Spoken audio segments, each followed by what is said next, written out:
Hi everyone, and welcome to my very first Instagram TV video.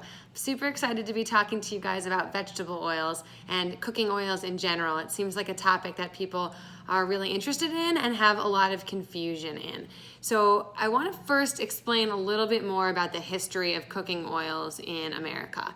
So, historically speaking, the only cooking fats really available were mainly animal fats, right? So like lard, which is from pigs, and tallow from cows, schmaltz from chickens, and then of course butter, which comes from the cream in milk. And that's what people used. To some extent, there was plant oils, but they were only the ones that were pretty easy to extract without any machinery. So things like olive oil and coconut oil have been around for a long time. And for many, many years, that's what people ate. And heart disease was low, diabetes was low, obesity was low. Nothing was really wrong with those oils.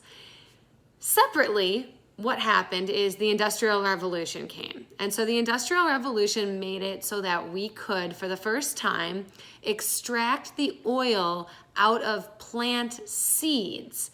And that used to be very hard to do manually, if you were just grinding the seeds between rocks or whatnot. But with all of the equipment available during the revolution, they were able to do it cheap and quick and easily.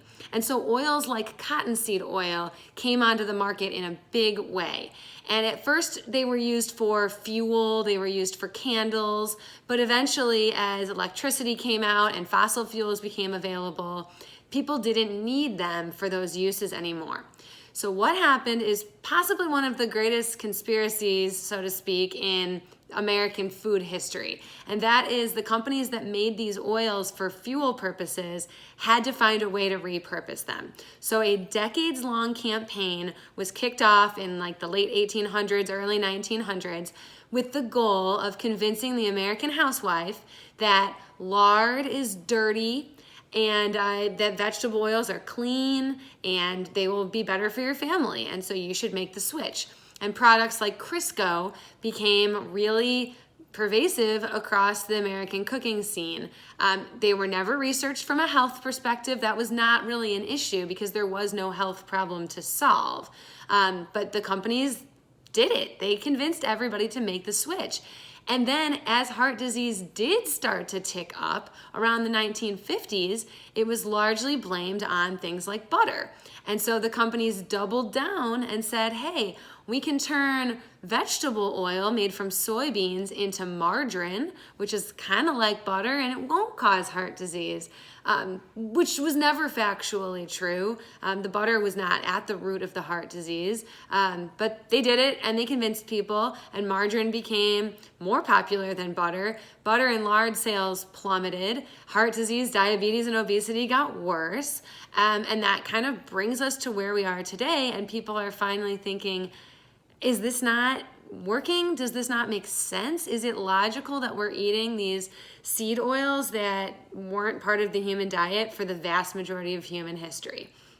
And so obviously it's not the only issue. Sugar also has become pervasive in the same time frame. So it's definitely a multifactorial problem, but without a doubt these seed oils are part of it. And the reason for that is that seed oils contain a lot of what's called omega-6 fatty acids. So omega-6 fatty acids help the body have an inflammatory response in the event that there's some sort of invader. And that's a good thing. We have to be able to do that to ward off disease. But the thing is, we now eat more omega-6 oils than ever in human history. So the amount of them that we used to get just by eating nuts and seeds and grains and beans was a good amount. That was the amount we needed to help us stay healthy. But now that we've learned to isolate the oil and we're able to get these oils in large quantities, we are taking in omega-6 fatty acids like never before. And that's not surprising when you look at the diseases that are plaguing us now.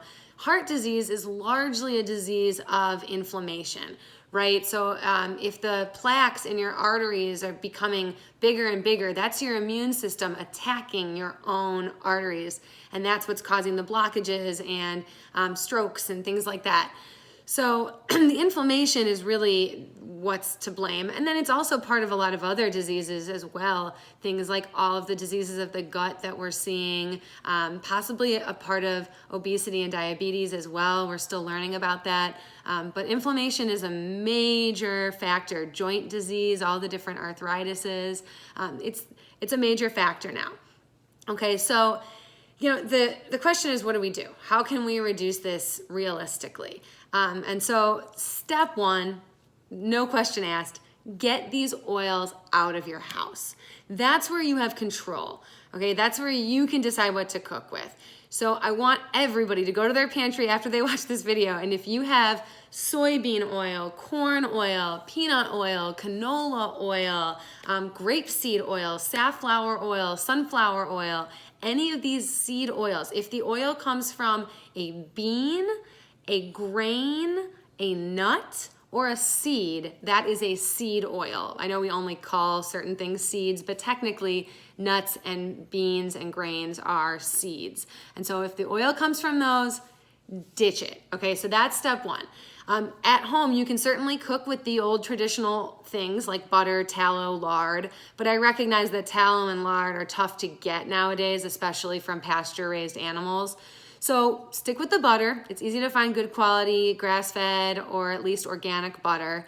So stick with that. And then for cooking oils, I would recommend olive oil, avocado oil, and coconut oil.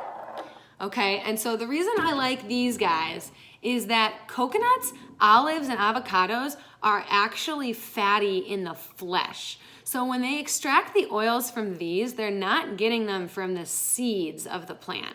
They're getting them from the olive, from the coconut, from the green part of the avocado.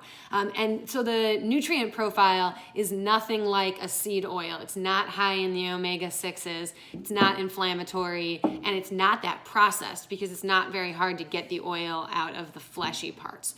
So that's what I generally recommend. As far as processed food, you're gonna be hard pressed to find processed food that doesn't use these oils. These oils are dirt cheap, so manufacturers love them.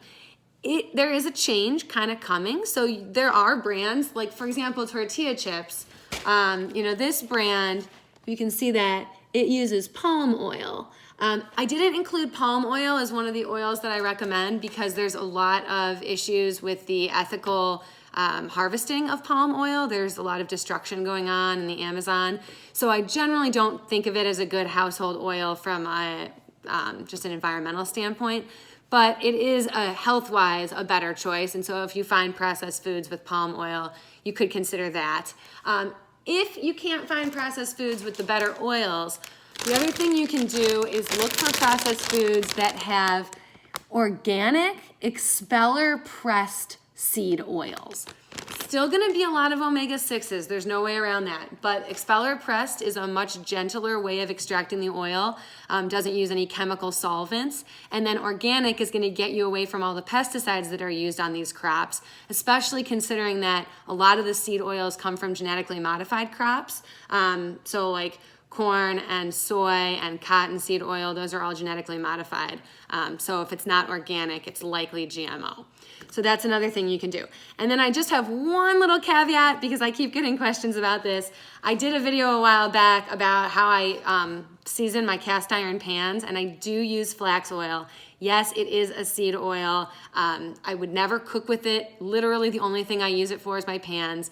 Yes, we are getting a little bit of it because there's residual on the pans, but much of it is getting cooked into the surface of the pan. That's kind of what makes it so great. It basically solidifies, so we're not getting a ton of it when we cook with it. We still add good fats to our pans when we cook with them. And then the one other thing I do have in my house that's a seed oil is the toasted sesame oil. We just use that as a drizzle on some of our Asian dishes. It's more for flavor than anything. We don't actually cook with it as a primary oil. So you caught me there. Those are the only seed oils I keep. Otherwise, it's pretty much just the coconut, the avocado, the olive oil, and then butter, a lot of butter. All right, have a great night, everybody.